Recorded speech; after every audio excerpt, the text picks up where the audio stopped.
백신이라던가 아주 딱 맞는 치료제가 생기지 않는 한은 결국에는 계속해서 멈추지 않고 계속해서 우리랑 같이 살 가능성이 최소한 1, 2년 정도는 이제 되는 거죠. 그래서 중장기적으로 조금 생각을 해야 될 필요가 있을 것 같아요. 그래서 질병을 이렇게 언제든지 발생할지 모르니까 적절한 감시 체계를 우리가 확립을 하고 강화하는 방법들도 있고, 또 하나는 환자가 갑자기 생겼을 때 또 대비를 해야 되거든요. 우리가 그 최악의 상황에 대비해 가지고 그런 진단법을 어떻게 할지, 또는 가을 겨울에 지금 다른 질병들, 호흡기 질환들, 인플루엔자라든가 다른 질환들이 같이 동시에 유행할 가능성이 꽤 있거든요. 그래서 그것들을 어떻게 디텍션 할지, 또 인플루엔자랑 같이 겹쳤을 때 검사법을 어떻게 할지, 그런 좀 광범위한 노력들이 지금 중장기적인 노력들이 지금 하고 있는 중입니다.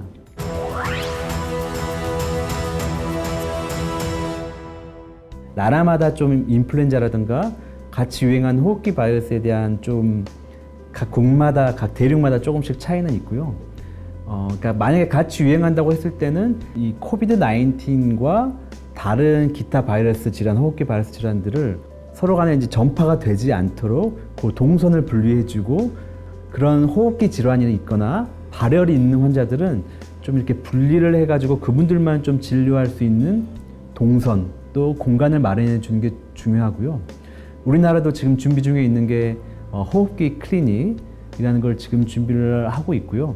그래서 일정 그 정해진 의료 시설에서는 그런 호흡기 환자만 분리해서 볼 수 있는 그런 시설들이 필요할 것 같고, 이거는 마찬가지로 다른 개발도상국도 같이 적용이 될 수 있을 것 같아요. 한번 진단을 할 때 코비드 19뿐만 아니라 다른 감염, 호흡기 질환들도 같이 동시에 진단할 수 있는 그런 진단법들이 있거든요. 우리나라도 활용을 할 예정이고, 또 개발도상국에서도 여건이 허락하고 그 나라의 컨텍스트에 잘 맞다고 생각하면은 이제 그런 것들을 도입을 할 수 있겠죠. 그래서 환자가 왔을 때, 호흡기 환자가 왔을 때 뭐 여러 번 검사하는 것이 아니고 가능하면 그 현장에서 그냥 바로 검사해가지고 어떤 병인지 좀 분류를 할 수 있는 방법들, 이제 그런 것들을 좀 고려를 할 수 있겠죠.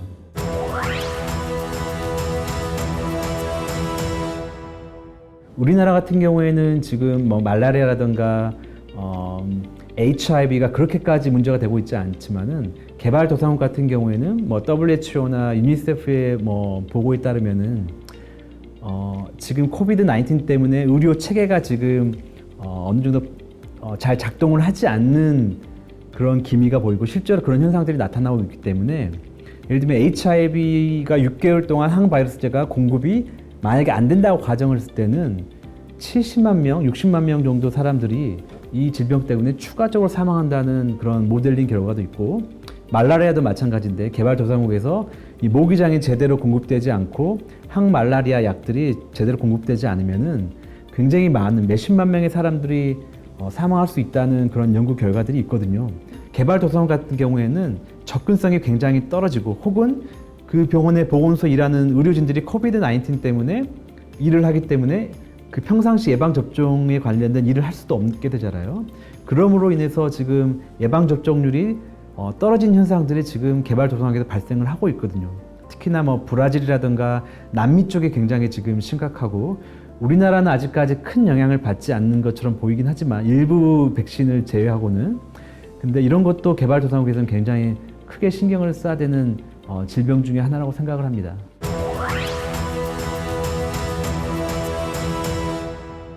초과 사망률이라는 건 우리가 매년 이제 사망이 어느 정도 수준의 각 국가마다 이제 발생을 하게 되는데, 올해 예를 들면은 올해 우리가 기대하는 평균치의 사망 수치가 있습니다.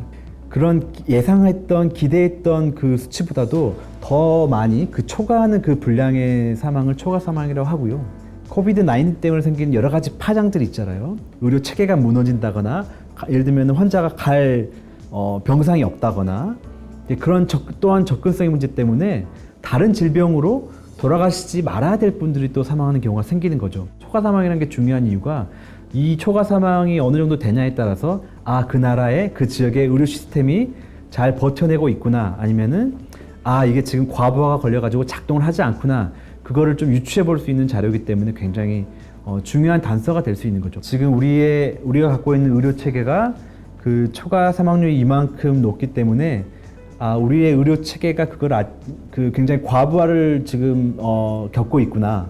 이제 그런 상황을 파악을 하게 되면은 그 과부하를 줄이기 위한 여러 가지 이제 추가적인 노력들이 필요할 수 있는 거죠.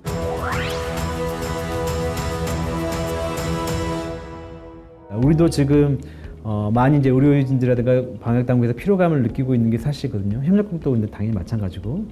그래서 한 가지 좀 제안드리고 싶은 거는 우리 개발도상국에는 많은 협력국에는 마을 보건요원이라는 게 있습니다. 그러니까 그 부르는 명칭은 굉장히 나라마다 다르긴 하지만 커뮤니티 헬스 워커, 뭐 빌리지 헬스 볼런티어 뭐 이렇게 부르기도 하고 그런 체계들이 있는데 그런 분들을 좀 활용할 수 있는 여러 가지 방안들을 좀 생각을 해보실 수 있을 것 같아요. 지리적인 환경 때문에 의료인들이 접근하기 어려운 지역도 굉장히 많이 있습니다. 그래서 그런 경우에는 그 지역에 활동하고 있는 마을 보건들을 활용을 해가지고 환자를 빠르게 이제 발견하고 혹은 그 환자 접촉자들을 그런 마을 보건요원 그 시스템을 통해서 잘 하는 방법들. 그래서 취약계층이 가장 사망률도 높고 가장 이 코비드 19 때문에 피해를 받는 분들이거든요. 그래서 그런 분들을 대상으로 해서 의료 서비스를 확장한다거나 또 적정한 의료 서비스를 제공하고 의료 서비스의 전달 체계를 좀 조정을 해가지고